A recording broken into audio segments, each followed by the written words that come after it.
Sakugan, episode 3. So the one thing I do want to shout out about 2 and 3 is, and I noticed this in 1, but just paying more attention in 2 and 3, I'm really enjoying this. I love how there's basically not a moment where music is not playing. Like, music is consistently playing at every single second, and it constantly changes nonstop and continues to set the mood. So that is one thing that I do really appreciate about this series, is how well it is setting the mood. And I say that because I guess I'm really more, in tuned to that sort of thing right now, because I've recently been like rewatching and checking out like all the Halloween movies, because I'm planning to do a ranking for talking about movies and stuff. And that's one common thing I've noticed about this scene or that scene for different Halloween movies. Like, oh, they do, John Carpenter done a really good job setting the scene here. And I guess I'm more in tune to pay attention to this. But Sakugan, like, the music is consistently setting the scene so well, and I'm really enjoying that. For this, like, episode 3, it's still just following them, like, going through, the beginnings of their journey, going through the labyrinths, trying to explore. And it's funny because, like, I finished watching the episode and then I went to go check the comments out on Crunchyroll. And basically what I was thinking, everyone else felt the same way, where this episode, Memumpa, was super annoying. Because and everyone is getting really tired of our protagonist already. Triggering. Yes, like everyone, thought the same thing. And obviously I know nothing about the book. Okay, I know nothing about the story direction. Everything I'm gonna say is just me making assumptions. Yeah. I would safely assume that because of like her, like, the way that she acted in this episode of being, I understand she's a genius, I get that, but there's like, this episode was like it's like the beginning of a reality check that, hey, I'm a genius, but maybe I should listen to my fucking father.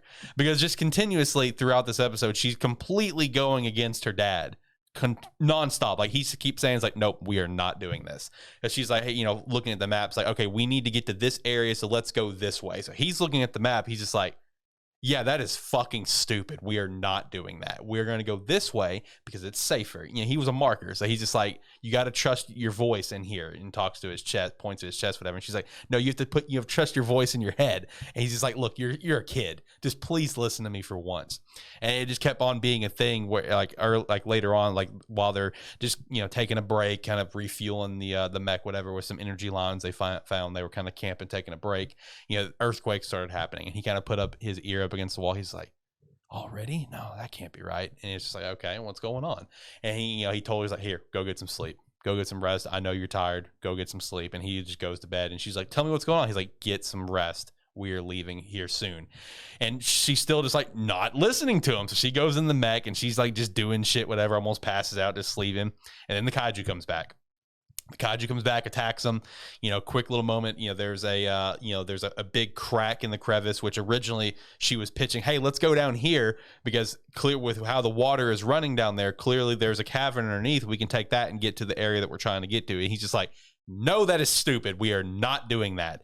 So meanwhile, while this kaiju's attacking them, and he, pushes Memumpa out of the way, Gagamba does, and he's trying to get back to the mech. What is this? What does she do? What does this 9-year-old does? She jumps down this crack to God knows where. Just full-blown jumps down. Who knows where you're going to go? You very well are probably going to die. Oh, there's a big monster there. Time to adventure. Yes, and just leaves her dad behind. Thanks to a stuffed animal that she has, doesn't die because it gets super inflated thanks to all the water, and uses like a cushion for her. Yeah, it's stupid, I know. So she lives, and now she's down in this like really icy cavern. It's super cold. She finds skeletons of like dead markers and stuff, and there's like these. At first, I was about to give this episode a big nope, because I thought it was a horde of spiders. Yes. But it was not. Yes. It was not. It was like you just start seeing a bunch of red eyes pop from the darkness. I'm like, no. No, do not be a horde of spiders, please. I would have loved that, because I know I would have been in the middle of playing New World. I just would have heard my phone light up. I was like, what the hell is going on? No, it was like a horde of like oversized like cockroaches. But like man-eating cockroaches. I don't know. Because of course. Yeah, exactly. So they start like chasing her down. She loses her backpack. She loses this. She loses that. She keeps falling and tripping. She gets trapped, in a little storage container, and she's gonna die. Like, Did she keep the stuffed animal? It's in the backpack. Yes. So she has nothing. She's in the storage container. She's still tired because she hasn't slept yet, and she's about to basically pass out. They're basically breaking into the storage container, and then it's just like, oh, you about to finally have your reality check that you need help, because it was kind of one of those moments where it's just like, every room that I've been in, I was the smartest. Everywhere I've gone, I was the smartest. And then as they're breaking in, she finally like has the moment where she's like, I can't do this alone. She calls out for help, and true anime Nigel cliche. Thornberry shows up. Basically. Yes. He busts through the walls, with the mech, saves her, whatever. Because that's all I could think of. Because I still haven't watched this, but I could always assume Kagumpa is anime Nigel Thornberry. You know what? Watch the show. Yeah. In a way, yes. In a way.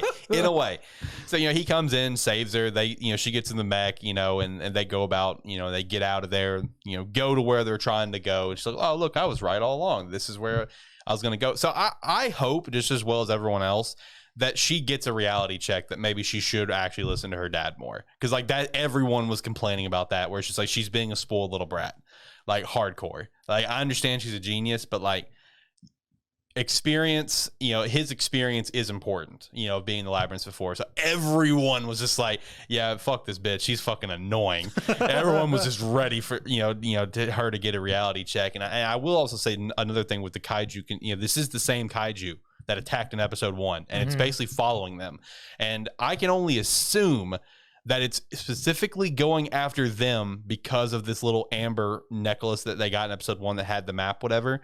I can't help but to think that that's probably why. Again, I don't know the books. I don't know if I spoiled something that's going to be later. So if that isn't being the case, I'm very interested to see Mamempa's like state of mind when she comes to realize, hey, this thing that I've been wearing this whole time is why this kaiju's coming after us. AK, it's the reason why my best friend died in the first episode.